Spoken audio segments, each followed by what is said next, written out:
رسول اللہ صلی اللہ علیہ وآلہ وسلم کو سدرۃ المنتہا سے آگے کیوں نہیں جانے دیا؟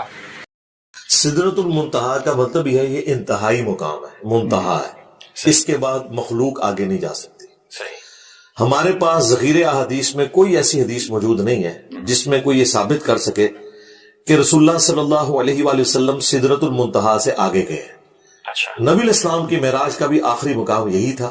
بخاری میں اتنا ملتا ہے کہ میں نے کلموں کے چلنے کی آواز سنی سدرۃ المنتہا کے اوپر۔ رسول اللہ کی جو اللہ تعالیٰ سے ملاقات ہوئی ہے جیسا کہ اس کی شان کے لائق ہے، اس میں دیدار شامل نہیں ہے، وہ الگ سے ایک ٹاپک ہے۔ ملاقات وہ بھی اینڈ پوائنٹ جو ہے سدرۃ المنتہا ہے۔ اب اکثر لوگ یہ بھی پوچھتے ہیں کہ پھر یہ اس سفر کا مقصد کیا تھا؟ تو وہ قرآن نے بیان کیا ہے کہ ہم اپنے بندے خاص کو اپنی نشانیاں دکھانا چاہتے تھے۔